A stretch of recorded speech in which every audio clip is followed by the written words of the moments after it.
Welcome, boys and girls and kids of all ages. Little wild doodles. I don't know what was happening there. Thought I had something there at the beginning. I was kind of noodling around before I started. I was like, hey, that'll work. And I got in the middle of it and went, what? It happens. Hey, welcome everybody. It's great to see you here this morning, as it always is. Ceiling Fan Man, you had a great bit of fun last night, and I'm going to address at least one part of it today, because I think it's important lessons to be learned. So how I had to catch up later. I actually slept through it. I was super tired. It's been a very stressful week. Francis Sage and Brian Hattery, great to see you. Brian, I'll see you in just a little bit. We're headed out to, let's see if I can find this here. We are headed out to Neyland Park today, out in Shelton, Washington. If you get a chance, it is going to be starting about 2 o'clock and going until, the cows come home, way out here in Neyland. So let's kind of zoom in to there. Okay, we'll get in there. All right, so Neyland Park, 2 p.m. I know Dottie will be there. Ceiling Fan Man will be there. I hear Mark Sargent will be there. I'll be there. Brian Hattery in the chat. A whole bunch of folks coming. And so it's going to be, I think Ms. Mays is coming as well. It's going to be a big time. So make sure and head out for that if you get the opportunity. Should be a whole bunch of fun. And, of course, we've got the Solar Return coming up next weekend at this very time. We will be in South Kakalaki doing the noodle things and the jam sesh thing there with all the big boys. We got, I think, UAPs coming out. We got Christian Knapp, Media Bear, Jason Lindgren's going to do some tunes. Of course, One Big Love, ODD is going to be there for his big, I think his premiere show, doing a live thing there. And Sheep Crow and the Flat Earthworm. So it's going to be a whole bunch of fun. Make sure and get there. And, of course, Cammie Eisling717 in the chat will be there with Zach, who you probably know as Good Times for All, doing How the World Works, as they did at the Flattoberfest. And you can learn it and then come out and say, F the effing effers. Yeah, you notice I didn't say it. Well, that'll be part of the episode for today. Yeah, we have that going for us, which is nice. Today is one of those episodes where I took me quite a while to determine whether I wanted to go there or not. Because it is not, some things are not easy, right, to say. And again, I have been trying to stay focused, although that sometimes I guess is difficult, but trying to stay focused on the things that need to get done. And one of the things I think I've let slide a little bit, although it may be okay, but is the Awakening Project. As kind of where I began with this whole thing, with the channel. But part of that Awakening Project was realizing how many people felt alone and isolated. And as a result, I just wanted a place where people could congregate and know that they're not alone and support one another. And that, I think, is a valuable proposition and one that we should continue to cling to. And so that is a large part of what we've begun here, giving people the opportunity to tell their stories, to express and share their view of the world. And to join together and to become one team and to make a tribe, right? So much so that some of us actually want to get together and do the communal living thing. That's really a commitment, right? And so in doing so, it requires also that you, pay attention and get with the right people. And so I presume, and I've had conversations with a number of people about this, and both by virtue of location as well as avocation. And even, attitude and aptitude, the opportunity for people to get together with like-minded others. Doesn't have to be one big, we're not looking for bear tardia here, not even a bald tardia or a retardia or mass tardia or anything. It's just some fine folks getting together who are like-minded and spending time with one another. And doing so, hopefully with grace and compassion from one another. And speaking the truth in love. And that sometimes is a difficult proposition because love is not always sugar-coated. You certainly don't want to be hateful. I think a good litmus test, as I've always put forth, is if love is not the motive, then God is not involved. And I think, before people go running, screaming, go, oh my God, it's one of those channels, if you're new here. Again, I strongly recommend a personal connection with your creator. I don't accept labels. I think labels are for soup cans. And everyone should reach out and connect with the creator in their own personal way. I think the creator will reveal themselves to be who they are. And without any They don't need the nod from me or my approval or my description. I mean, I can describe to you what I've experienced and the way that I see what I've experienced with the Creator and the family of the Creator, because I identify them as more than one personality, and that's okay. And if you don't, I guess that's okay too. It's all good, and it's not my business to tell anybody how they should do it. Right? There are many things I have in common with others. We seem to know the same beings. And so that's pretty exciting, right? That we can describe very similar personalities. And so not something that's written down in a book somewhere, not a belief system or a religion or an acumen or doctrine or philosophy. It is a personality, someone that you know. And that is pretty exciting. That's a pretty good thing. And one of the things that have certainly come from my relationship with the Creator is, really unlearning so many things that I grew up impressed with, right? Among them, some very, religious ideas. I grew up, Baptist Jew is what we would call it, right? Sabbath keeping, being kosher. Looking to those things, but it had a very religious outlook, and rule keeping was a big aspect of that. And so I've discovered early on that I was very bad at being good, but very good at being bad. I could break those rules. I never met a rule I couldn't break or bend really hard. Even the laws of physics, I took it on myself to get into a career path that dealt with physics and learning how to bend them really hard in hopefully pleasing ways and useful ways.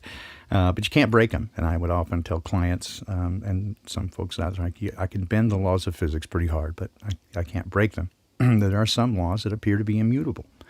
And understanding that some laws are immutable, and the laws of nature, such as, for example, the inverse square law, applies across so many different things, from light and sound, way of propagation of almost every kind. And as the area grows, so does the energy per area diminish at a given rate, and so you can measure that, right? So when you realize that is true across so many different things, for me that was, very early on, even as a preteen, realizing that I was very depressed for a while, realizing that I would never really fully understand anything, because the more you get questions answered, the more you realize there are 10 more difficult questions that follow, and that everything goes fractal, and I would die before I would ever learn anything, really. But what I kind of got over it, I guess, became still very curious, but trying to look at things from a multidisciplinary point of view. What I guess they used to call a Renaissance man, or polymath, right? To look at things from a variety of different angles, and through different disciplines. Because what happens is when you begin to, if you lack diversity and you specialize in one single thing, then you kind of get blinders on. You get so very deep into one rabbit hole that you can't really see where you are, right? And the old expression, you can't see the forest for the trees. And so as we move forward, right, I've discovered a variety of different ways to, I suppose, one of the things for me is I never doubted the existence of, an unseen world. It was just always apparent to me. So whether that is something that genetically I'm more predisposition to, or for whatever reason, I've always kind of been sensitive to it, or knew that there were presences there. Almost at times interact. That's not really part of the story, but simply that there wasn't ever a doubt for me. Like atheism was never an option, because I knew that there was something there. So I always sort of had a relationship with the Creator, just wasn't always a good one. And that was, again, entirely me. There's only one of us in this relationship that's perfect, and it's not me, which is kind of frustrating at times. Because, hey, I know what's going on. I'm smart, right? I can figure this out. Yeah, no. Turns out he's always pretty on the ball. One of the things that, getting back to this idea of communing with the Creator, through my experience, one of the most fascinating, to me, beautiful things about the Creator is discovering that our Creator, the one who gave us life, is the very definition not only of life, but of love. and that every other expression of love is a poor substitute. It's a kind of a grotesque caricature of the real thing, no matter how positive the intentions and no matter how strong the desire. Even as parents, we fail to give perfect, complete love to our children. And I have seen this over and over again in everyone's life. You can quickly identify that much of the adult behaviors are driven from reaction to childhood trauma. And, the things that happen to you. And so almost every adult that I've ever met and knew well enough to, have a relationship with, where they'd be, honest about it, has taken a vow of some kind in their usually adolescent years in response to something that they didn't like, right? And so like this, let's see, this over here. So like taking a vow like this, usually in response to something that we don't like. And so I will never let anybody do this to me. I will never be like that. No one will ever, right? Mine was no one will ever tell me what to do, because those who were, the authority figures in my life made terrible mistakes, and it was clear, and they were hypocritical. And so I thought, I'm smarter than you, and I'll make my own decisions. And even if they're poor decisions, I will own them, but they'll be mine. No one can tell me what to do. And so I went all the way into my adulthood with that, running that tape, running in the back of my mind, almost just subconsciously. I'd stopped hearing it anymore. I didn't even think of it anymore. And so it became... a very powerful component in my life. But again, almost every adult pretty much that I've known has taken at some point a vow like that, and they live by it, right? And it's kind of a scary thing to think that your adult life is driven by the decisions of an angry adolescent. Yeah, I know, right? And so that became an element of it. So words have power, and one of the things that I learned very quickly is this is what it's in Proverbs chapter 18, verse 21. That the tongue has power over life and death, and those who indulge it must eat its fruit. We're told in the book of Genesis, chapter 1, that the Creator spoke these things into existence, and God said, "Let there be light," and there was light. And behold, it was good. And he spoke things into existence. Some mythos even have him singing it, and I love that. It even says, again, in the original language, it says the Spirit of God hovered over the face of the deep. It implies, again, that hovering was a vibration. And so it goes along very well with the idea of there being a luminiferous ether, that frequency, vibration, harmonic resonance, morphic resonance is the basics of all that we are, right? And this idea of cymatics, if you will, that we can see it manifest itself into a physical domain, right? We can, if we take sound and take a frequency, and we can turn it into, using whatever media, we can turn it into this. And so words are powerful. And again, to say that life and death, the power of life and death is in the tongue, to bless or to curse, right? And that we ought often to be careful about the things that we say. It's been said, and I think there's some validity to it, that you should be careful what you say, because the cells in your body don't know the difference. They don't know a joke. They don't know from sarcasm, right? So everything that you speak, your body, every cell of your body will work as hard as it can to become whatever. And so if you keep saying, "I'm just such a loser," that gets kind of programmed into you. And so this is kind of where the idea of words of affirmation come from, that you speak these positive words and positive intentions over yourself. And it does have some degree of efficacy. It's not the end-all, be-all. And again, I wouldn't recommend it in place of, again, conversations with your Creator, because I have found, again, from my experience, an enormous amount of value in learning, just sitting at the Creator's feet and learning what they have to teach me.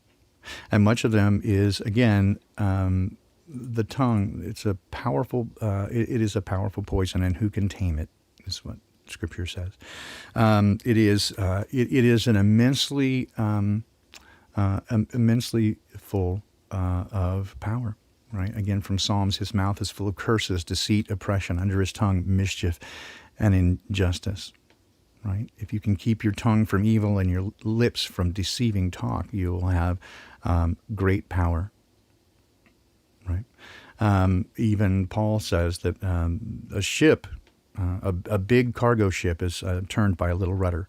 And the entire body, and in fact, the course of your life, can be directed by your tongue.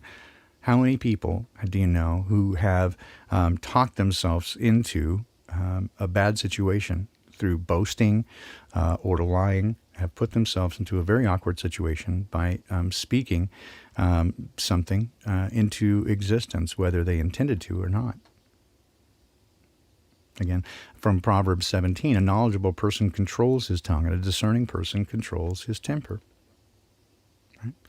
It is, I think, important to be mindful of the words that we speak. Especially, and in the truth community, we've spent a number, I think, one of the rabbit holes, right, you can get down is gematria, the value of, the numeric value of words and their meanings behind it. Certainly it's a good idea, I think, to understand etymology, that is the history of words, because sometimes, words don't always mean what we think they mean. For example, anarchy, right, is a word that has been used commonly now in the media to mean lawlessness and chaos. And yet, when you break it down, again, anarchy is simply without a king, without a ruler. But it has been, again, programmed to mean, it's been weaponized to give the implication that being without a ruler, suddenly everyone would be, terrible. And you would, civilization entirely, people would break down if you didn't have a king, someone to rule over you, right? I reject that. And so words, again, can be both powerful and enormously telling. Now, I've said before, and I will say again, and it's advice that I gave my kids before they began dating, and I would give to you as well, and just in life, right, is that if you want to see what somebody's like, ignore what they say and look entirely at what they do, right? It'll tell you what you need to know. But it's not to say that you can utterly ignore everything they say. You want to put what they say into context with what they do and see if they match.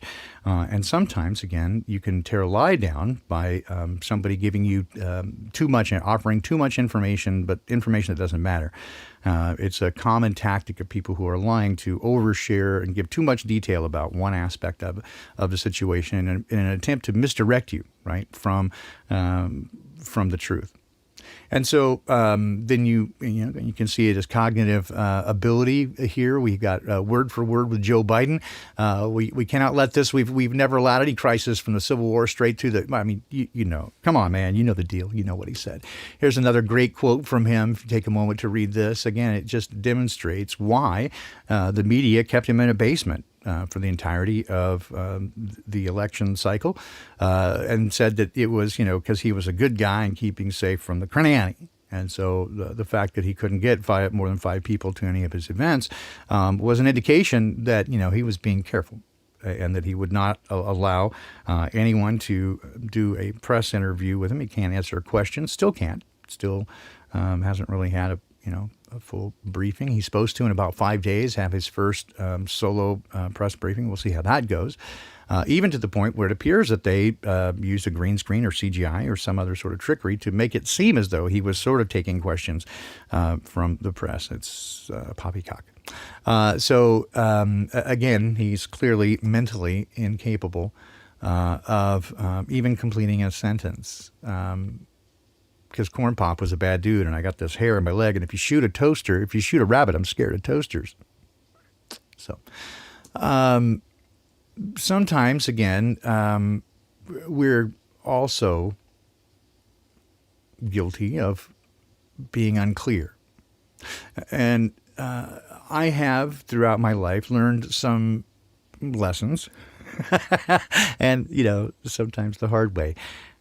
They say that wisdom comes as a result of good decisions, and good decisions come as a result of experience, and experience comes as a result of poor decisions.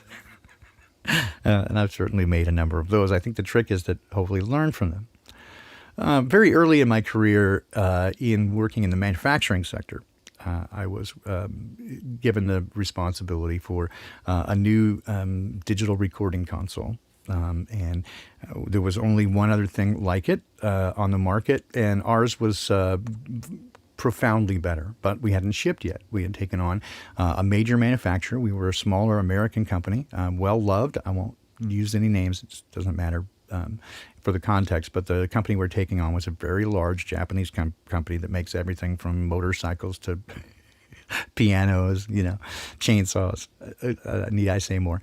Anyway, so they had this console, and so ours was way better, but we hadn't shipped it yet. And the guy who was working on the software for it was bright, in fact, brilliant, but notorious for feature creep, and he never could finish anything. He would not finish it and keep adding features.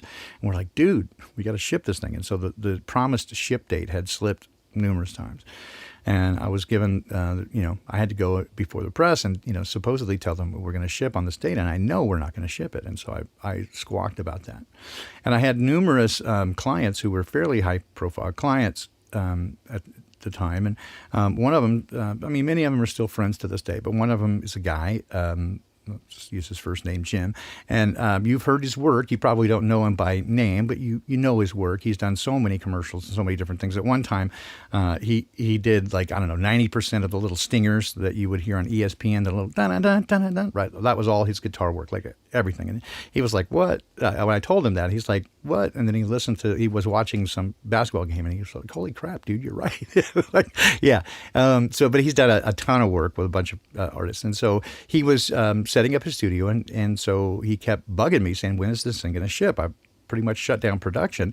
And so I helped him get ahead of the game. I sent him the wiring pinouts and everything so he could have a studio ready. And whenever he'd gotten through that, right, he's like, I can't do any work. And so, I was supposed to, of course, tell people that we were going to ship on this certain date. And I just know it's not true, right? And I just can't, right? So I sit him down again on the phone, and I say, so Jim, listen, if you need to do this work, right, you as much as it breaks my heart to tell you this, you're going to have to buy this other console. It's going to be 4 months before we ship this thing, maybe 6, right? And he's like, oh, dude. But the fact that I was honest with him and told him the truth, not only did he put it off, but we became fast friends, and he came out to Seattle, a couple of months later for a festival, and we smoked cigars together, had a great night. We've been fast friends ever since. But all that again, later, my inability to lie, my wife calls me a serial truth teller, put me at crossways with, the corporate world, because, when you're at a trade show and all you've got is vaporware, right? And we used to say NAM, which is North American Music Merchandisers. It's a big trade show. We'd say not available, maybe March, right? Maybe May. Yeah. Anyway, when you're expected to say, when this thing is going to drop, and the idea is you tie up the open to buy for stores and you put the competition on their toes, blah, blah, blah. And so one of the things that happened, and again, just kind of give you the sense of this, is that I got called from somebody in the press, in the trade magazine. They wanted to do an interview with me about the product, and so we were talking. And again, I was kind of young and fairly new in the industry, and I talked to him like he was he was a real guy. He understood recording, so we were talking as though we were sitting in the studio. And I didn't think much about it until, of course, this back in the day is print media. About 3 or 4 months later, it comes out. And then I realized that he's talking not only to me, but to the product manager of our competition, the big company that, again, could buy or sell us multiple times over. And in contrast, right, the product manager for their product was, his comments were polished, professional, read like a press release. And mine were very colloquial. It made me look dumb. It made me look like, I'm saying, guys like to use it. So I was like, it wasn't unusable because, clearly they printed it. But boy, did I learn my lesson that anytime you talk to the press, you better realize the way that they're going to put it out there, you don't have any control. Once you say it, you don't have any control over the way that they edit it, especially right in film, and especially some of the folks in our community have learned the hard way, right, is that even under the seemingly the best intentions, they can do whatever they want with it once it's the cat's out of the bag. And so I learned very quickly to be very careful about what I would say to especially anybody in the press, right? Because the way it might come off might not be interpreted. Much like, again, the sign that you're seeing here, you can take this one of two different ways, and it certainly would would be different. When I was, here's another one, someone trying to be funny, got a 2.4 GPA my first semester in college. That's pretty low. Thought maybe I wasn't cut out for engineering. Today I've landed 2 spacecraft on Mars. No, you didn't. And now I'm designing one for the moon. Okay, you're designing one, but it's never going to the moon, just to tell you. So you aren't that bright. STEM is hard for everyone. Grades ultimately aren't what matters. But you think you're cute. Curiosity and perseverance. Ha, ha, ha, ha. You're so funny. You're so funny. Sometimes we don't get it, right? Sometimes we want to use things like, for example, in Zeitgeist, they go, oh, Jesus, it's Zeus. Right? Well, no, it's not. Here's the story, right? It's basically came from a transliteration, multiple languages, and you can see this here really pretty easily. Yeshua is how it comes off in the ancient Hebrew. You drop the A because there's no character for it. You also don't have another character here, so you end up with Yesu, Isu, right? And then they add this because it's a nominative, right? So it's a name, so Isus, and then they change the I to J, so it's, you know. Oh, dear. All right. So people can get pretty excited over different things. So there is what I would call, I didn't come up with this name, but, it was called the ozone, not that ozone, but this ozone, the zone between when you say something and when you hear it, or two different people. In communication, it doesn't often, what you intend doesn't often land the right way. Right? So even if your intentions are good, so there's what the one person says over here, right? So they say, the person on the left says blah, blah, blah, blah, blah. The person on the right hears blah, blah, blah. And what the person on the left is intending to say is, of course, filtered through what they think the other person thinks and their experience and their view of words. And the person on the right, of course, is going from their experience, what they believe is going on in the circumstances. So they're exactly the O zone. Oh, that's exactly, you guys are getting it, right? Yeah, you're sharp. You get it, right? So this is what this is what we're left with. If I say the word bank, for example, it could be if you're a billiard player, right? Think of a bank shop. If you're a fisherman, you're on the bank. If you're Google and you're a grabbler, you put in bank and look for an image search, and of course you get money.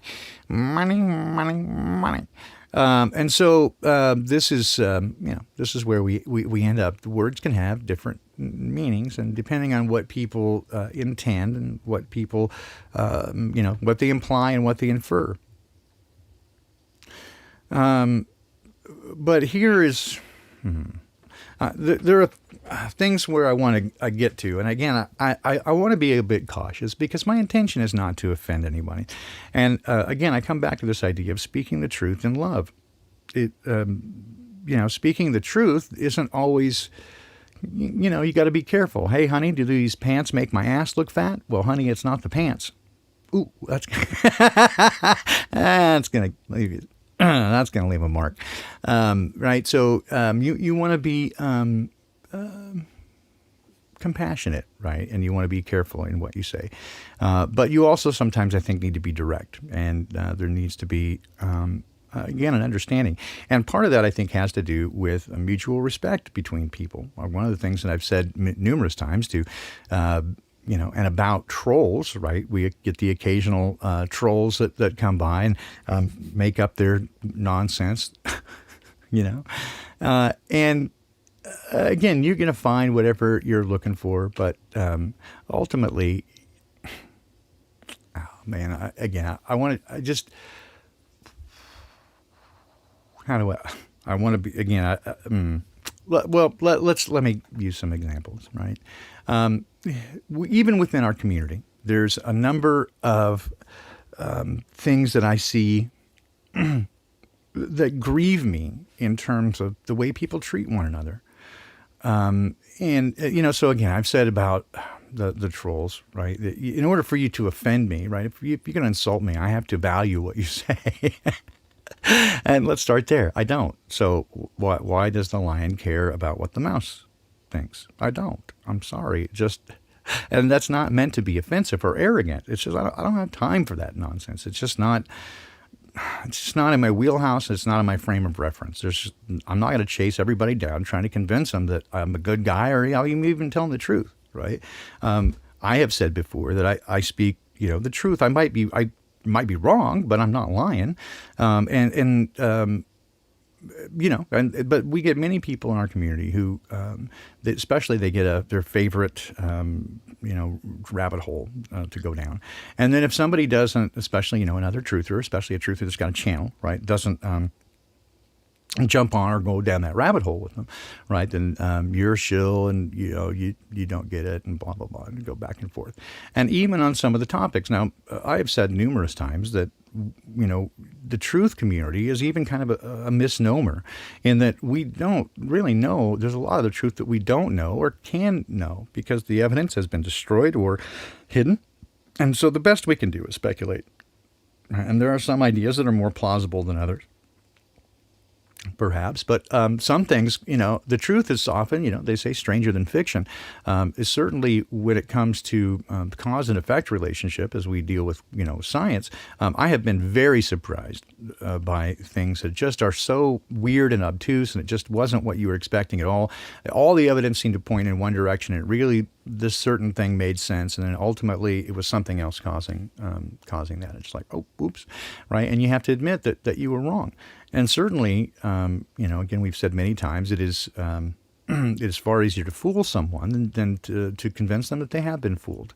And it takes a certain amount, again, of intellectual honesty and honesty with yourself, right? The worst person to lie to is yourself when you realize that you've been lied to, and you have to accept it. And one of the things that I think that we see very commonly from those that we would consider normies or outside of our community is the tendency to immediately dismiss anything that doesn't fit their worldview. And that's not uncommon. I mean, again, it's part of the limbic system. So everything that we perceive comes to us through the limbic system. And its first job is to do pattern recognition so that it's looking for ways to connect and put things together into your experience. Where does this go? And how do I relate to this? And if something is very outside of your experience, often this is where you make mistakes. Or if you have very strongly held beliefs, you're going to change literally your limbic system will change the incoming information to be consistent with what you already believe. And that is a very scary situation, I think, because none of us are immune to it. It is physiological. Hey, Rob, man, thank you so much. And cancer is Allah. Anyway, Mark, Winston, hey guys, thanks for dropping by, and Rob, that's very kind of you. So appreciate it. But when we get to thinking, again about these topics and how we address those who see things differently, we have been so attuned and so conditioned in our current society to not only ostracize, but hate and make enemies of anybody who doesn't agree with us. And so, I'm offended, right? So you have to change your behavior because I'm offended. Well, that just means if you're offended and you can't get over it, that means that you lack self-control, right? And again, go back to Scripture, right? Proverbs says that it is it's to your honor, it's to your glory to overlook an offense. It just doesn't matter, right? It's not going to take it personally. It just doesn't matter. But when we begin to talk about some of these things, and especially in areas where we're speculating, we don't know, right? There's so much that we don't know.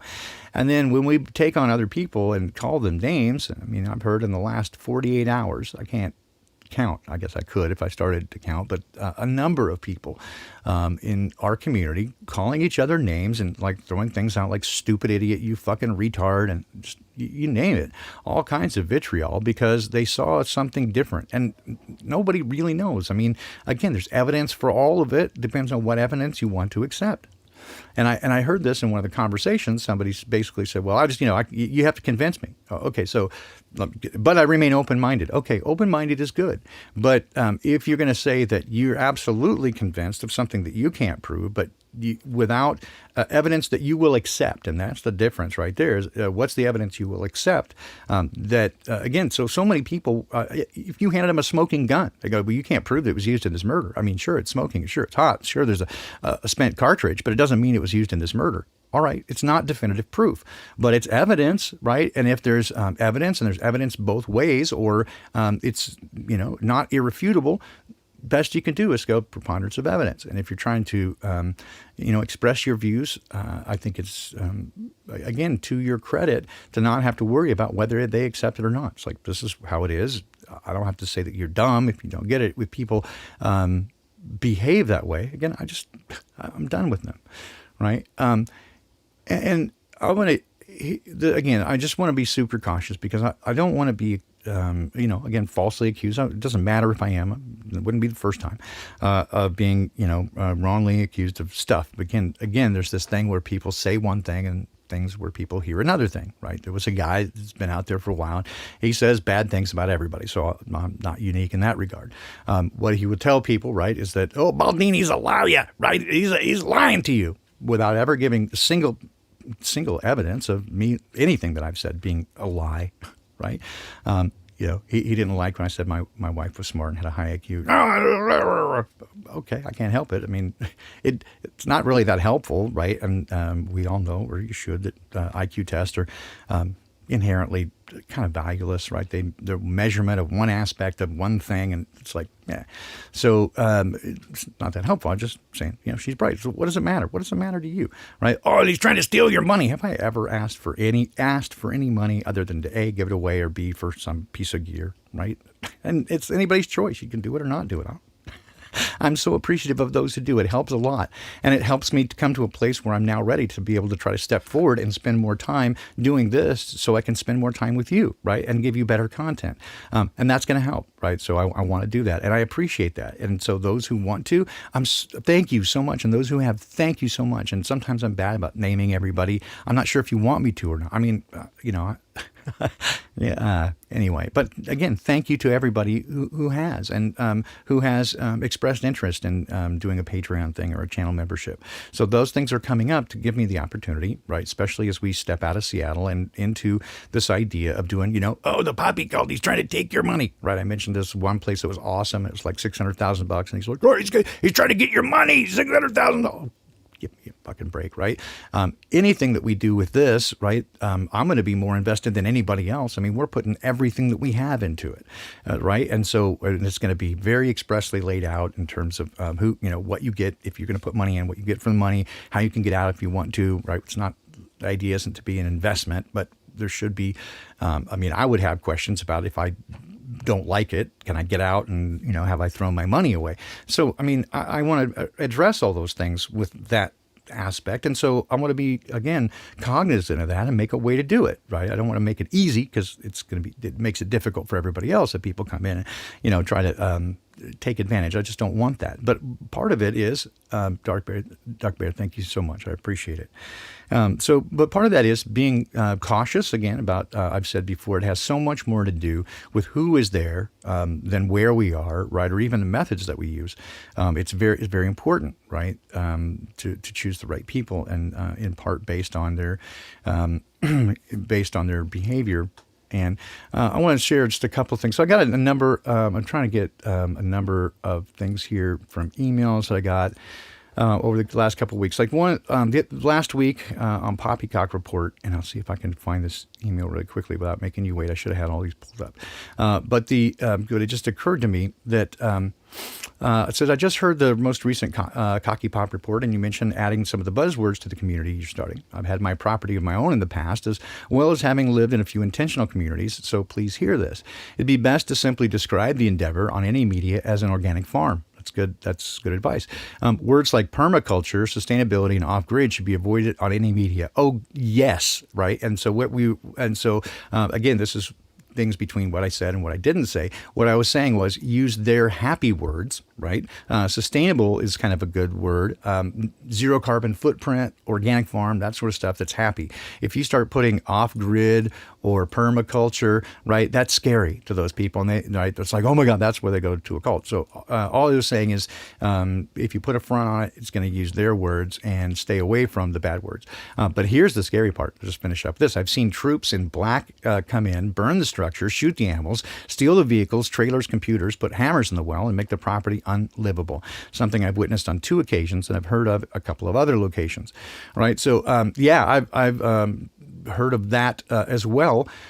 In fact, my sperm donor, who was, again, not a terrific person, but he was very bright, did a bunch of stuff. And one of those things was working for the U.S. Geological Survey. And in the early 1960s, late 1950s, early 1960s, he was doing surveying for the USGS, and their entire purpose was to identify places that were sustainable, that you could go in and would have water, and you could conceivably grow food, and turn that into some place to hole up successfully. And of course, they said they were doing it in case we were ever invaded, but they basically took all that land and suddenly made it federal land. And so they did this in the early 60s. They've been way ahead of us, right? So they've already got all the good stuff. Let's point that out.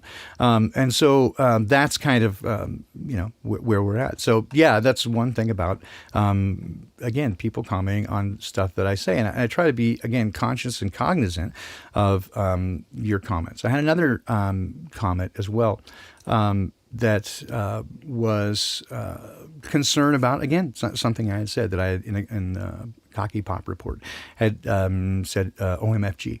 Right, and I think I don't really listen back to the programs for a variety of reasons, but I do we'll listen to the noodles to see how bad that was and if there's anything interesting in there. There was concern that I said that and what that might mean in terms of like the third commandment, don't take the Lord's name in vain. And there was a link to a video about using the Lord's name in vain. Now, again, I expressed first appreciation for that, and second, my views on that third commandment in particular. Right, is that I grew up with this idea that it was, taking the Lord's name in vain had to do with swearing and using coarse and rough language. Especially like DD and GD and JC and that sort of stuff. And so to avoid that, in fact, I went to private school, and that was largely connected to the it's parochial to the church. In fact, one teacher had, I don't know if you remember, Highlights magazine for kids way back in the day. I'm dating myself. But there was an ad for Green Giant on the back, and the sprout, right, the little one there said, gosh. Right, and so they crossed that word out because "gosh" was, even "gosh" and "golly" were considered foreshortenings of the G word. So they're kind of censoring even. I know, right? I know. Oh dear, right? So you get really into it when you start looking at things as a religion. Well, again, so as I look at the third commandment, again, what I understood as I came back to read it is the way that it's written is actually don't take the Lord's name in vain. In other words, don't call yourself by his name, right, to say you're one of his if you're going to behave like an asshole. Right. So much of the language construct in the original context is used as implies an intimate relationship, basically marriage. And so just like a wife takes on the name of her husband, don't take it in vain. If you're going to take this name and then go be, whore yourself out, don't do that. Right. It's an offense. Rather than simply using, swearing. It does also very clearly say in other scripture, don't swear by him, because in fact, they had rules about you could swear by the gold in the temple or swear by the, this or that. And Jesus frankly said, don't do that. Right. Just anything beyond that shows that your intention is screwed up. Just let your yes be yes and your no be no. And then it's right. Anything else is going to tempt you to do bad stuff. So leave that alone. And so, I just mentioned that, but I also said, hey, if I actually, I thought really that the first conversation was about the FDFF, right? Fuck the fucking fuckers. And I was like, well, that the first two people Jesus called to be his disciples, right, were Peter and his brother John, or his brother Andrew, and they were known as the sons of thunder because they swore like sailors. That's right. That's where that comes from, right? They swore like sailors, the sons of thunder. And in what he said, I would say that Jesus was probably himself known to throw an F-bomb here and there. Not, coarse language like every other word, but the well-placed, for emphasis. It seems not out of, again, I don't know that for sure, but my relationship with him, I don't see that, right? But again, we're also told in Scripture to avoid the appearance of evil and let your speech be moderate and positive with good vibes, basically, right? So you want that. But I think it, again, is important to clarify this. Well, the person came back then and said, hey, really, it meant this one where you said OMFG. I'm like, yeah, I don't think I would. I don't know. If I did say it, I would be actually regretful and embarrassed because I am myself, I cringe anytime I hear people use like even GD or JC. It's just, I don't say offensive. It just, these are my friends. And so it kind of hurts me a little bit, but it's not my position to, again, tell people what to do. It's just something I avoid generally because they're my friends. I don't want to do that. But it's not my business, again, to tell anybody else how to behave or what to say. And so ultimately what we ended up with, right, was, conversation, just beautiful, right? Conversation that we became closer friends from, again, mutual respect and sharing ideas. And then I've had other people, right, who come along and say, hey, you're misteaching, right? You're teaching in error. I'm like, well, wait a minute. I don't recall ever claiming the mantle of a teacher. I read from Scripture, certainly on Sundays, and I express my opinion on things and I describe my experience with things. But I don't... taking the position of a teacher really implies that I am teaching a subject that is the truth. I'm passing on the truth or teaching something. I'm giving you accepted information, right? And I simply can't say with certainty much of anything. One of the things I know for certain is I don't know for certain. The beginning of wisdom is I don't know. So I'm cautious about that myself, right? But I am...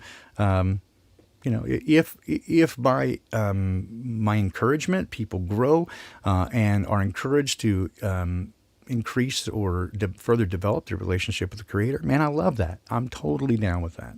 But I don't know. If people want to, look at me as an inspiration, this is awkward and uncomfortable. I don't recommend it. I wouldn't recommend putting me up on a pedestal because I'm just a guy. I make all kinds of mistakes, and I've made really dumb mistakes and things for which I'm regretful. And I do it frequently. There are things I say I think are dumb, right? So listening back, I fumble over words. I say dumb things. I was having a conversation with somebody just the other day who's just started her own channel, and I'm like, right on, right? And I could see a couple of times that she gets fumbles around, and right, like you don't know what to say, and you're a little nervous because you're doing a live stream. It's like, relax. Think of that one person you're talking to, right? And it's not always easy to keep your train of thought when you're trying to do different things and especially watch chat and that sort of stuff. You're trying to respond and be interactive and keep your train of thought. Like, I am this morning trying to kind of circle in on some ideas here, right? And again, in an effort to be encouraging and inclusive. Again, not all of it is terrific because there are, and again, I have judiciously avoided any sort of hit piece or response videos to anybody, right? Stuff that they say. If I don't like it, I eat the meat. I toss the bones. I don't feel the need to attack anybody for what they say or believe, or even if I don't agree with it, even if I strongly disagree with it. I feel like if I have something to say, I'll say it. And if it resonates with people, beautiful. And if not, then they can, throw away the bones from what I toss out there. It's okay, right? It's not my job to tell you what to believe or to think. I don't think that's within my purview, and neither do I think it's within my purview to tell somebody that they're stupid if they don't agree with me. Now, I do think it's not to say that there is not willful ignorance on people's part to willfully reject information. Right? They don't like that information, and so they're gonna pitch it out and not accept it. right? And so, again, hope I'm not getting myself in trouble, and I hope I don't offend anybody, especially the people who are involved, right? So, so I don't know if you guys know this guy. Well, again, I from time to time, I watch a bunch of people. There's not many I subscribe to. I do subscribe to some. Most of those are friends. And I support them. When I listen to things, I'm just curious about other people's ideas and views. And so, I listen to a lot of different stuff. And it doesn't mean that I agree with everything that they say because I listen to it. Some of it I find interesting. Some of it, whatever. I just, I eat the meat, throw away the bones. So there's a guy that I think most people here are probably at least familiar with. And that's, I could weep for what has happened to the human race. Yeah, that's Vernon Coleman, right? The old man in the chair. And he's got some takes on things, especially the most recent thing going around the world, the big lie, right, that we know what's going on. Well, and so he's left YouTube and gone to brand new tube.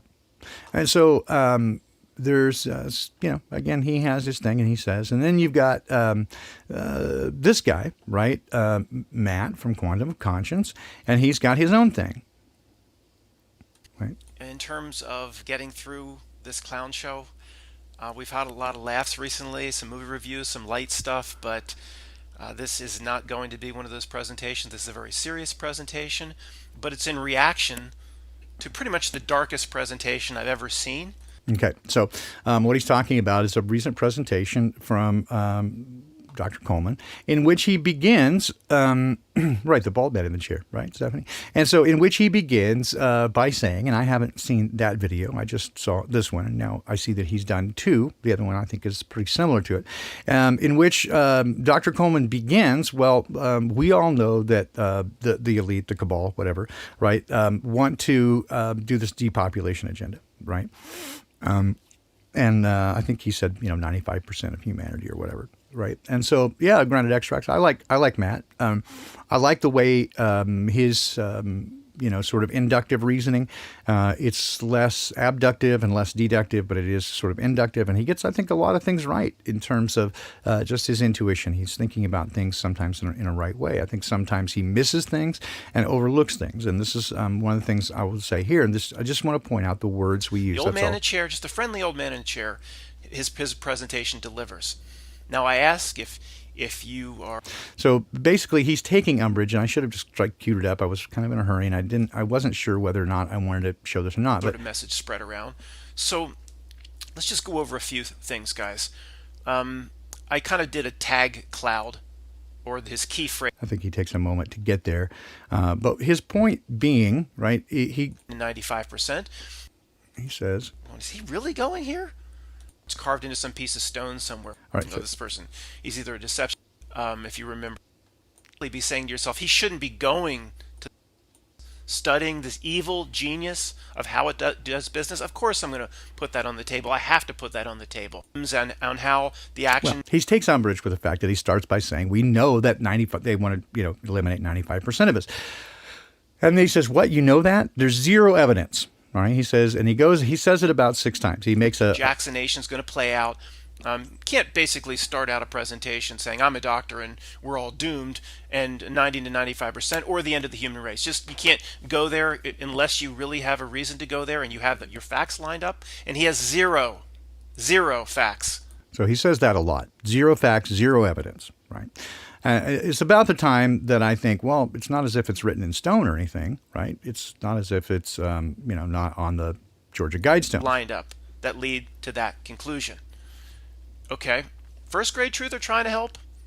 His presentation's all wrong, and you better be a little bit different in how you make your presentation so you don't implant or manifest into a collective consciousness of creative beings that this is coming, something this dark is coming. Okay, we'll give him the pass. First grade truther, he doesn't know what he's doing. Or he's talking about sent this to me. I don't know how many of you would easily see through this presentation or when listening to Dr. Vernon Coleman. Okay, but he's making the case that he sees through it, right? He's the guy that sees through it. And very quickly be saying to yourself, he shouldn't be going to this dark place. So shouldn't be going? I mean, Okay. So so quickly. I'll make my Unless point here in a minute. absolutely has all his facts lined up as to why, this absolute darkness is coming. So I've left a link in it below because I have to if I'm going to talk about a presentation, but I don't want this sort of message spread around.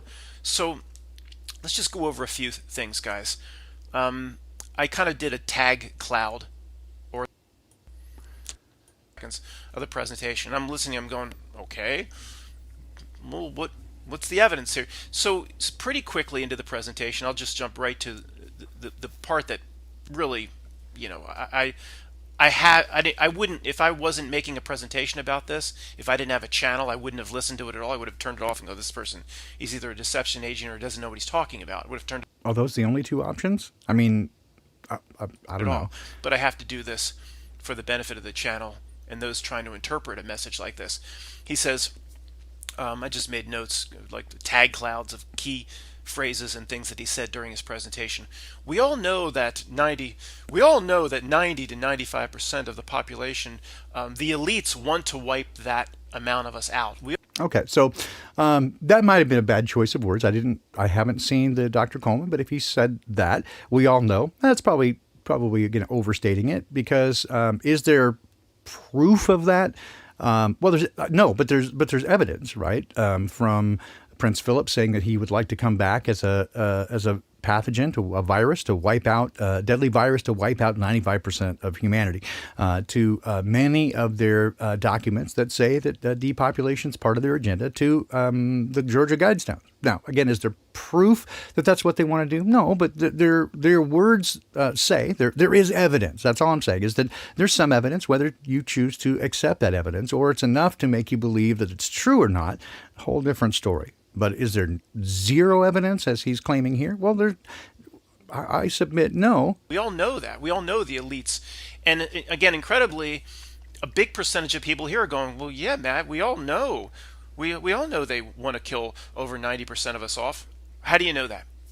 Because you've been told that over and over again inside the truth community from truth channels that just peddle on fear and fear porn. What's the evidence of that? Well, again, this is where I went.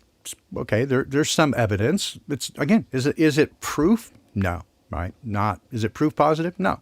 Sort of like Michelle Obama being Big Mike. Is there proof of that? Well, there's some compelling evidence. Depends on, again, whether you want to accept that evidence or not. And again, I wouldn't be showing you. I wouldn't have seen this if I didn't. Again, I said I like Matt. And am I mad? No, I'm just talking about the words we use. There isn't any. So he says there isn't any. I don't agree with that. There isn't any. There's no evidence whatsoever based on what do we have to work with? Just our past history, the lives we've lived, the lives our fathers lived. Okay, the lives, our past lives. I don't know. I mean, if you can write it all down and go through every memory, maybe, but you've got a feeling, right? So you're giving me your feelings. To our mothers, our grandparents. There's no evidence based on past history that they want to wipe out 90 to 95%. Again, I just disagree that there's no evidence. Again, is it a slam dunk? Is it for sure? No. Do I think that? I don't even know that I think that. But of the population, zero. But I can't go with zero, the adamant zero. Nor can I go with saying that the guy's a baby truther, doesn't know what he's talking about, or he's a shill, right? He's a controlled agent because you don't agree with him. And that's all I'm getting to, right? I don't know whether that's helpful. I understand that he's upset about it. And I understand that Dr. Coleman can be pretty pessimistic at times. So again, I just say there's a difference between saying zero evidence, right, because you don't agree with it. You don't agree with his interpretation of it. Doesn't mean that there's zero evidence. I mean, again, I would submit that he says here in a moment that I don't care what's on a Georgia Guidestone or what's carved into some piece of stones. Okay, so he doesn't care about it, but it doesn't mean that it's not evidence. you know what I mean? And so this is where I get to. I get a lot of this with people in the community, right? Or when you're discussing any of these things, whether it's whichever rabbit hole you go down. If you're trying to talk to a normie, they say there's no evidence, right? Say there's no evidence for a flat Earth. Well, look outside. What do you see? Do you see curvature? No. Do you sense motion? No. Okay, so your senses tell you that it's flat and motionless, but there's no evidence.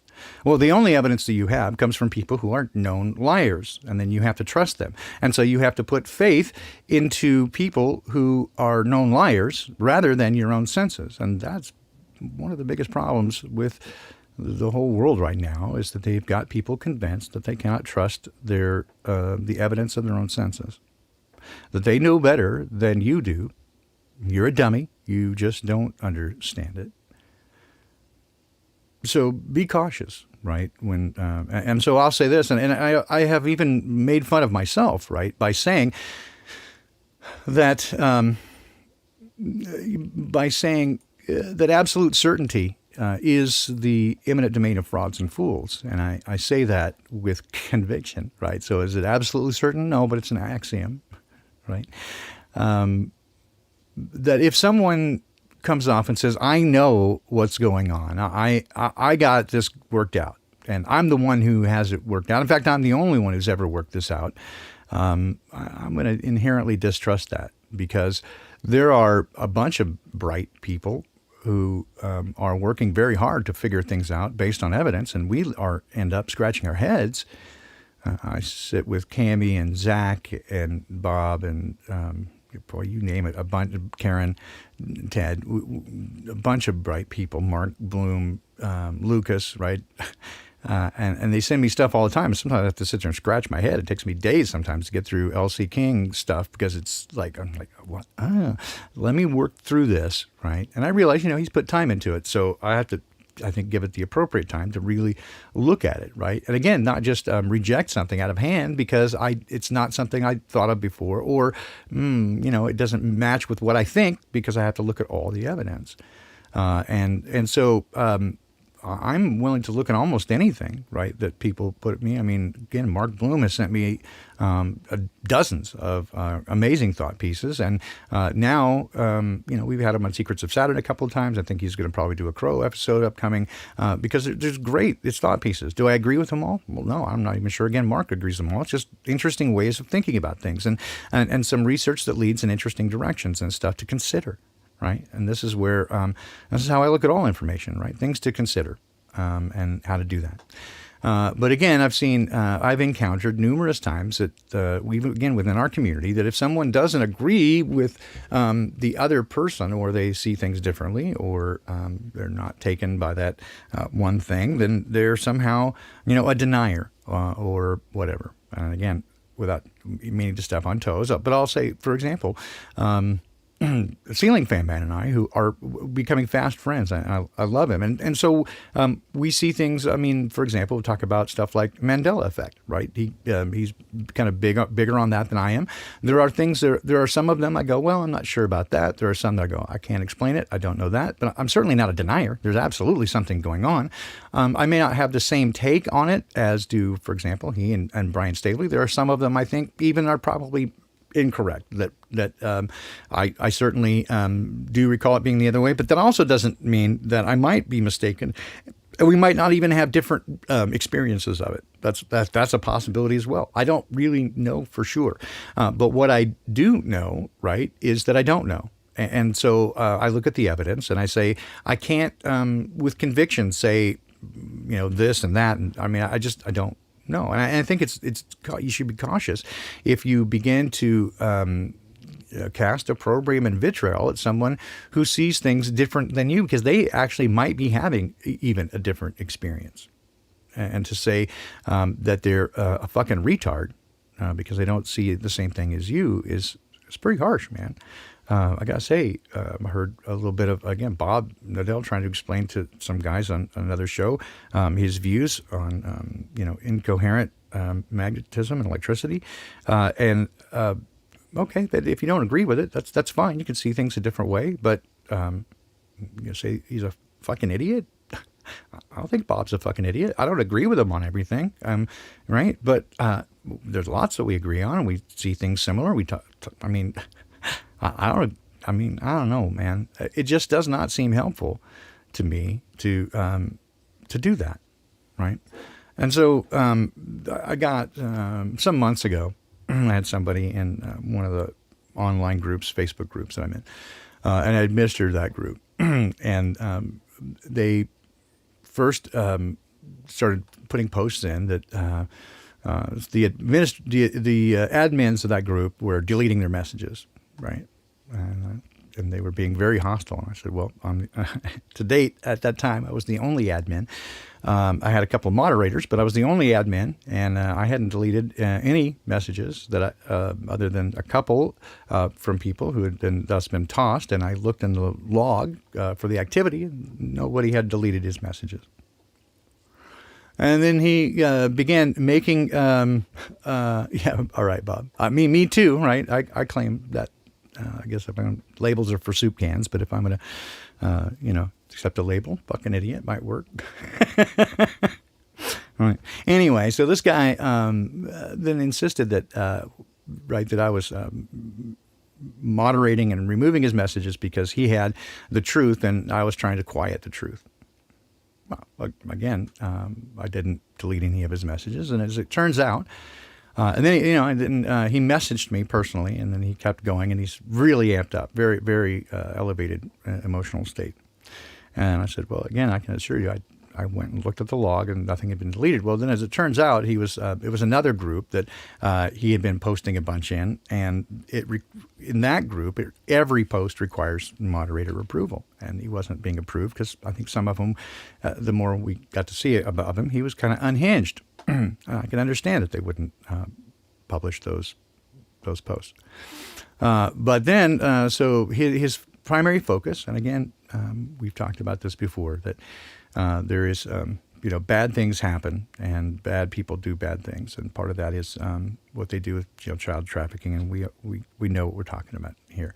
But his position was if we didn't talk about that 24/7 all the time, that we were assisting it. And in fact, we were part of the problem. We were probably part of the cabal doing it. And we're gatekeepers, right, to do that. Because we didn't do it, not 100% all the time. Like, no. No, right? And then he continued to ramp up, and so I just finally had to show him the more interesting aspects of the airlock. So it's not the first time that I've seen this, right? People that have joined, for example, Crow's online group, and try to hijack it. Right. He didn't know what he's talking about. I know. Come visit my website, blah, blah, right. So I've got the truth. Nobody else has got the truth. I know it. I've got it all. Right. And so what they do is they can't build up their own, following. Right? And so they want to hijack somebody else's. Well, you have some people listening to you, and so I'm going to hijack that. So it got a message on one of my earlier things about, the Awakening Project, right, that we were going to, they want to know about who wakes up and who doesn't. I said, hey, if you want to go back and start at the beginning of all the way back to the beginning of Unintended Consequences, the first 2 episodes, discuss that. And I, again, haven't made as much progress as I'd like in the last couple of months because of all the other stuff going on, but I promise I haven't let it go. I still have all the stuff, and we will get to phase 2 because it is interesting and fascinating. So I've done a fine job of problem summary, but failed to mention it's all financed by the collective via federal income tax. Well, they print all the money they want, but okay. If you pay the criminals, they'll commit the crime. If you pay federal income tax, you are the problem. All right. Tell me where I'm wrong. So I said, maybe, keep in mind, right, that there's since time immemorial, all the way back through history, that bad people do the same bad things, and ultimately we've kind of nailed it down to there is a spiritual battle, right, that is going on, and that really is what's going on. In response to that, I'll stay with you, but I beg to differ. His story, okay, we're going to break that apart, and will not take away time from me on creating the future. I'll give none of their dark ways 1 single ounce of my energy. You guys, I don't know who that is, always present a sense of urgency. Okay, well, screw his story, move on to solutions. Okay, I'm trying, which is, again, to create a like-minded community, like no longer funding them with your cash. Well, we'll get to that. I'm not wasting a bunch of time rehashing all the details that turned me off to my culture and everything downstream from culture. You dodged my question, did I? So I'll ask again, if you pay federal income tax, you are the problem. Where am I wrong? Okay. So let's see here. So then, so who wakes up and when? So same person. I've pondered this as much as anything else. Let me in. They want to know, this is early on, about who wakes up and why. I said, that's a complicated question. Go to the first 2 episodes. For the record, this is the response. I am fully awakened and borderline enlightened. That's pretty good. Probably doing better than me. Fully awake and enlightened. I have a real problem with truth seekers right now. I know how to crush the cabal, and it's super easy. I've already done my part. I have yet to hear any truth channel address the solution, and I know why. I'd put the percentage about 99.98, the number of truth sensors who are so comfortable in the matrix. So everybody but me is an idiot. And what's the right thing? Non-compliance. No more federal income tax. This one thing is going to save the world. I doubt you'll touch this. None of the others will. It's too much of an awakening to believe it's possible, but I'm doing my part, and I feel good about it. I don't think a soul can claim to be awake while paying federal income tax. All right, I watched both, and I've heard it all before. I'm on year 7 of my spiritual journey. And yet you behave this way. I've become so well-versed in what's wrong, I temporarily lost sight of what's right. Perhaps. I dispute many of the claims made by you, Jason, and Crow. Really? Okay, that's fine. The most burning disparity in knowledge is this. You guys all freely admit that it's all a lie. Yeah, you bet. Except that part about us being born into slavery. Yeah, that part's true. Okay. You guys need to make up your minds. I don't know about what. And by the way, it's all lies. To include that piece of paper, you have everyone fearing. I don't understand now. Again, without context of knowing what I said, and what that lie is. Now there's the issue of federal income tax. You guys all pay. Have you seen my tax return? Because no one else has. I'd bet my lunch money on it. You lose. I have yet to find a truther who will address this. Why? Because there's no validity in what you're saying. You're talking about the wart on the ass of a bug on a bird on an elephant. Is federal income tax nonsense and a lie? Absolutely. Is it worth pointing? Is it worth? Haven't we come down to it's a spiritual battle about your soul? And federal income tax, not paying federal income tax, is going to save the world. So at this point, I'm thinking, all right, mental illness, perhaps. You guys need to make up your minds. As far as I can tell, you guys all have mortgages, or at the very least are living the American dream. Let's see, 5 years ago, I lost everything I had, and I was homeless, pretty much homeless for 2 years, almost just pulling out. We live in less than 500 square feet. Not mortgage or the American dream. You guys are too comfortable in the matrix, and you guys are in it neck deep. Well, how do you know that? You see, everything you said so far is wrong. I'm not going to bang on you guys, but you already have. But don't be so high and mighty. Well, this is classic projection. Till you've cleaned your libertarian yard up. I beg to differ. I'm not a libertarian at all. This shit is much simpler than you guys are making it. You guys are borderline fear porn. I apologize for being so tense. It's part and parcel, clear communication. Looking forward to your reply. And there wasn't, as you can see, for a moment. I guess it'd be wise to define woke, as we may see this very differently and likely do. That's probably true. Diet Coke woke causes cancer in laboratory rats. I hope you don't run from this like all the others do. My proposition is this: if you fund evil via voluntary income tax, you can make no claim to be awake. Tell me where I'm wrong. I think I have. Come on, Baldini, don't be great. Just don't talk great. We all walk out of the matrix and they're done. I would truly appreciate a reply. And I said, I have committed to dedicating a portion of this Saturday's stream to this topic, and I have. Your many emails have been noted. I'm a man of my word. I did, however, forget to use sarcasm font. My apologies. I'm uber happy and can't wait. I hope you will address my proposition. You'll be the first truther ever to do so. Marty Leeds, Dance, Quantum of Conscience avoided, and many others ignored the proposition entirely. You know why? Because there's no validity to it. You're getting ready to be my new hero. I seriously doubt that. I'd be happy to tell you all about how I do it. You mean just don't file your income tax? Yeah, okay.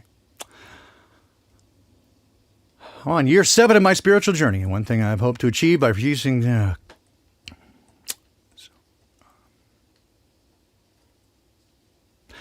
if your spiritual journey... oh, by the way, I went to his channel, and we have a stimulus update, urgent news. So don't pay taxes, but take their stimulus money. In the last 4 presidents, there have been more than $10,000 worth of stimulus, and I have not taken a single penny. And you can take that to the bank. You see, the thing is, you can ignore what they say, but look at what they do. And your spiritual journey has led you to become toxic. You're trying to bully. Did you think, honestly, that you would bully and manipulate me into taking up your cause? You're talking about the wrong saloon. You're not even in the right neighborhood. You're not in the right zip code.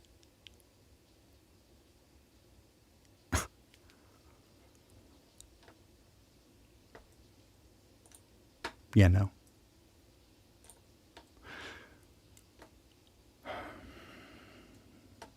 So,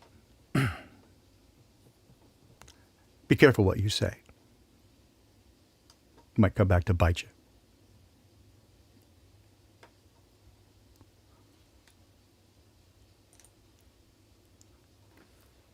Guys, let me be clear here.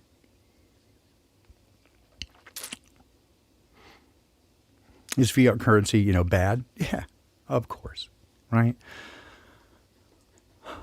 But it's done by people who are in control by something else, who want to steal your soul. We've narrowed this down to it is a spiritual battle. You see, if people like this show up to the poppy cult, they're likely to get security, not welcomed in.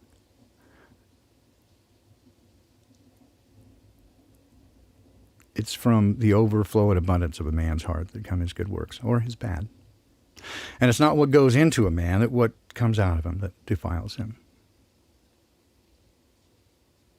I can see why some people only have dogs for company, because I can guarantee, I'd bet my lunch money that you're manipulative and gaslighting to everyone you know in your life. That's why you have no relationships, and I feel sorry for the dog.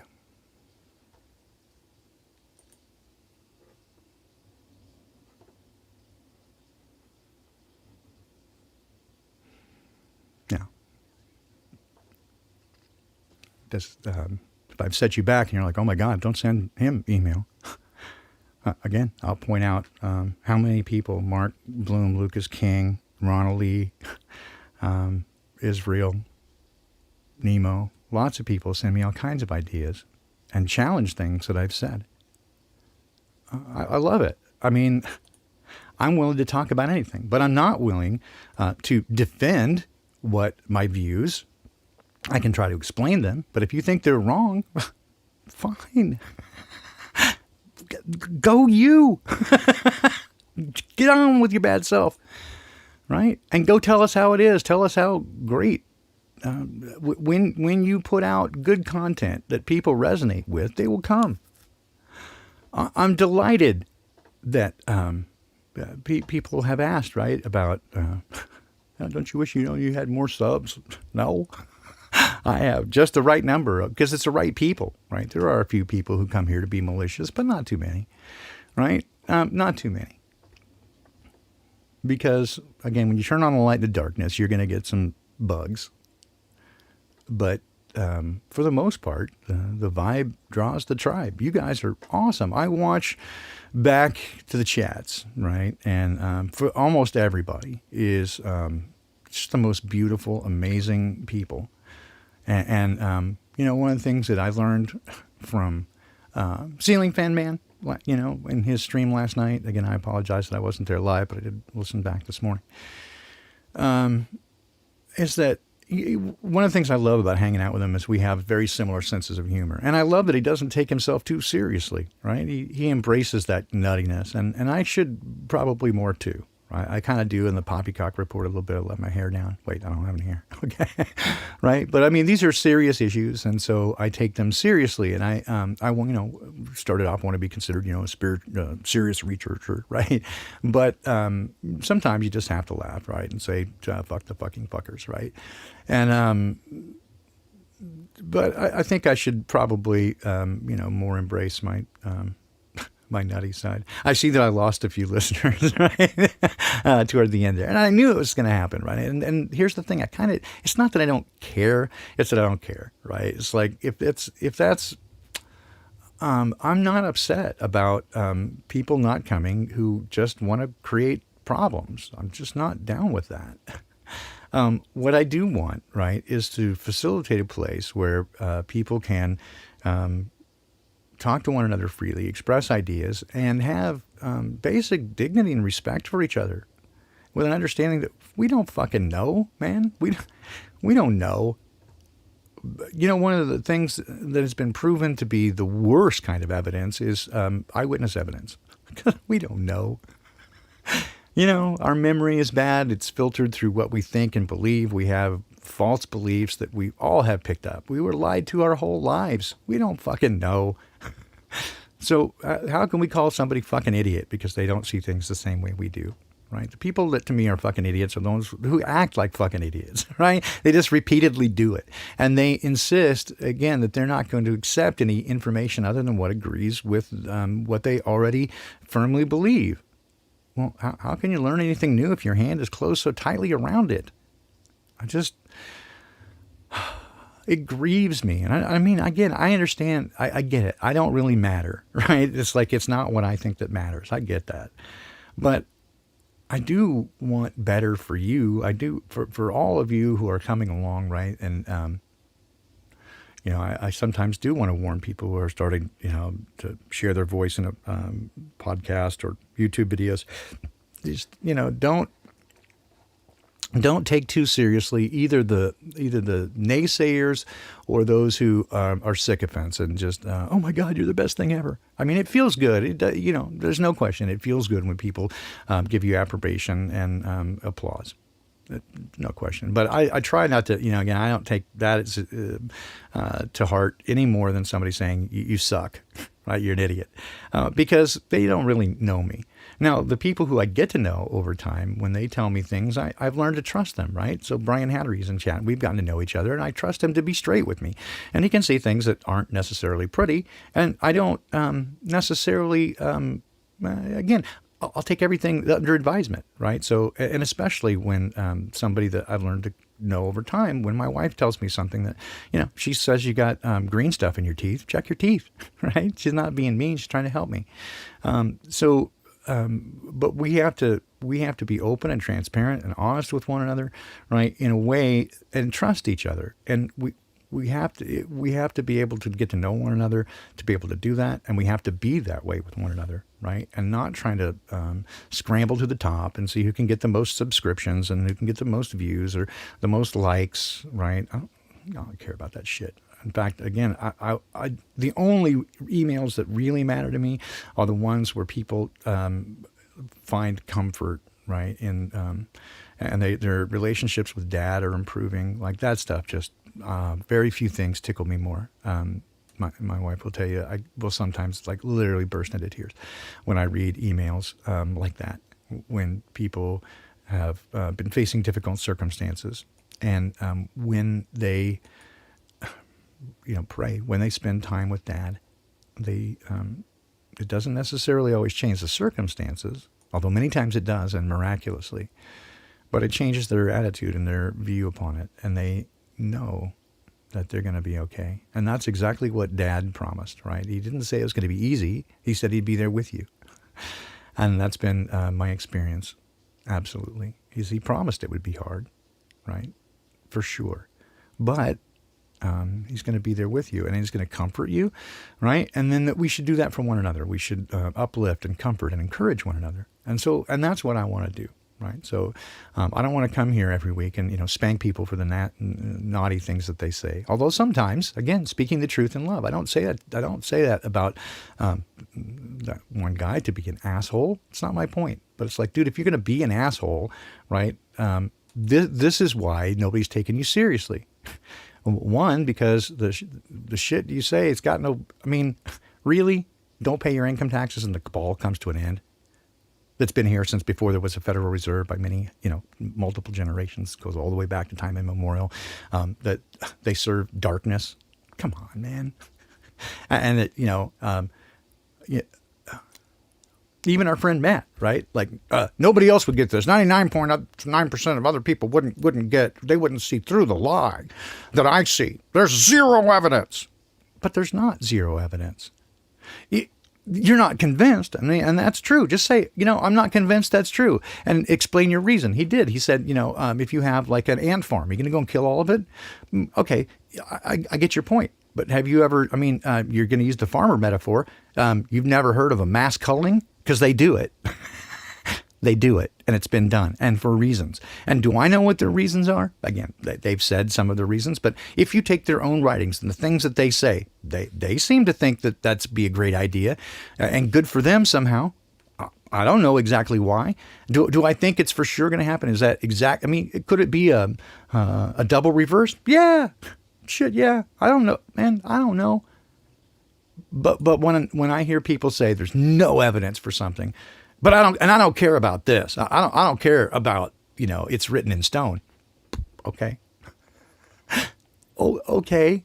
So you care about, I get it. Just say, I trust my own intuition better. That's kind of what he said afterwards, but he's a half dozen times or more, and he's super angry. Don't listen to this guy. He will mislead you. I've gotten a lot of great information from Vernon Coleman, and he's kind of funny. And I get that he's down. He's kind of morose right now, right? Right. That's up to you. Discernment. Eat the meat, throw away the bones. And if somebody's going to say, don't listen to this, that's as much gatekeeping as the Facebook fact checkers. Don't listen to this. It's bad for you. I don't recommend you watch it. I could tell you I watched a film and I got some interesting truth out of it, and I wouldn't recommend spending 2 hours on it because it's a piece of shit movie. That's just me. I don't like the movie, but you might. I'm not saying stay away from it. It's dangerous, right? I'm not gonna say, right, like, stay away from those tarot cards. You're gonna invite demons. Okay, well, anytime you go looking behind the veil, who knows what you might see? But the veil isn't the problem, and your desire to look behind it isn't necessarily the problem, right? It's your desire to do with what you see that makes the difference. It's not what goes into a man that defiles a man. It's what comes out of him. And take that to the bank. That's what I have for you this morning. I'm sorry. I apologize profusely for anybody that I've upset, except one guy. I'll probably just block your email. I'm sure you'll come back at me again and be mad and butthurt. It's all right. But I probably won't respond because I just don't have time for that shit, man. Right? If you come at me with respect, right, and say, hey, I had this idea, super great. I bet you're not going to do it because everybody ignores it because it's too big of a truth. It's too big. I'm the only one that gets it. Fuck that.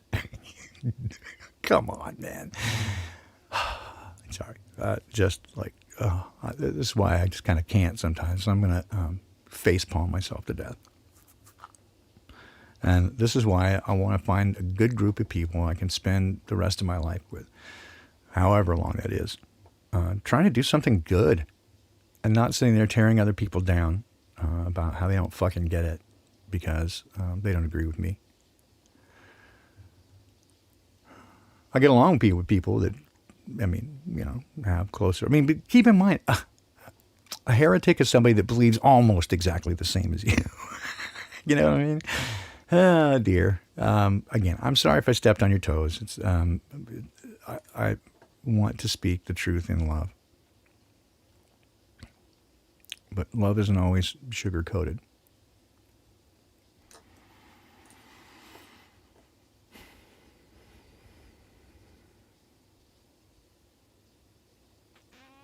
All right. I got to get out of here. I'm headed down to Neelam Park today. If you still want to go. You're like, that guy's worked up. I'm not going anywhere near him. Yeah, okay. Again, if you do unsubscribe and don't come back, okay, right? I'm okay with that. I really am. I'm not trying to push anybody out of the door. I'm saying if you don't like it, it's okay. I mean, not everybody's gonna. I'm not everybody's cup of tea or coffee, right? Or beer or bourbon or whatever. It's not for everybody. That's fine. I want the folks to be around people who, love each other and aren't going to try to, bully and gaslight people and manipulate them into getting what they want. Gonna be your new hero, please. If I capitulated that quickly, you be a hero, please. Be a puss. I don't consent. I don't consent to you, and I don't consent to them, right? But I consent with those who care for one another and have compassion for other people. I consent to that. All right. I'm going to get out of here. Brian, I'll call you in a few minutes. I got a few things to do. I'll leave you with a little tune from 1995, 6, something like that, between Joe Ray and myself. It's called Q&A, Questions and Answers. Hope to see you again tomorrow morning if you survive today. I can't believe the questions you ask. Are you still my friend? You should know after all that has passed, I am here to the end. And yes, it makes me feel like a fool, knowing I haven't come through for you. And no, it's not the same when you call out my name.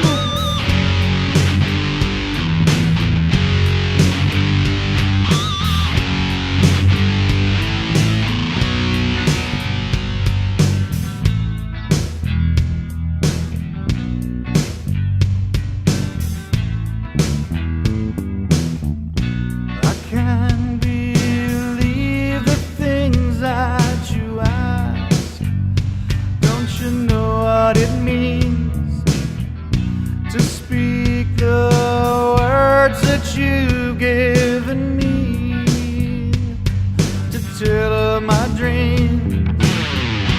And yes, I think that I'll be okay once I let go and you have your way.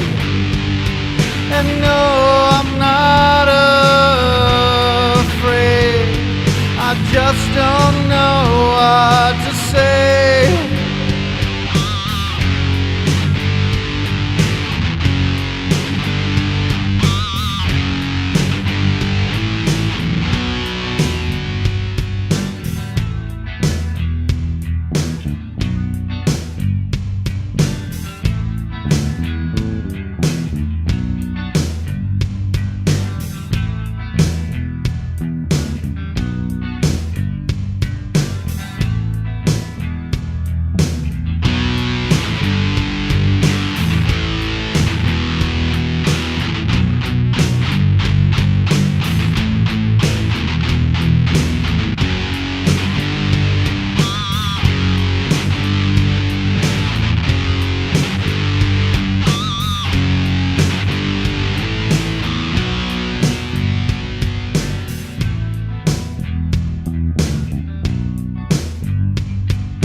Can't believe the time that has passed, and it's getting near dark.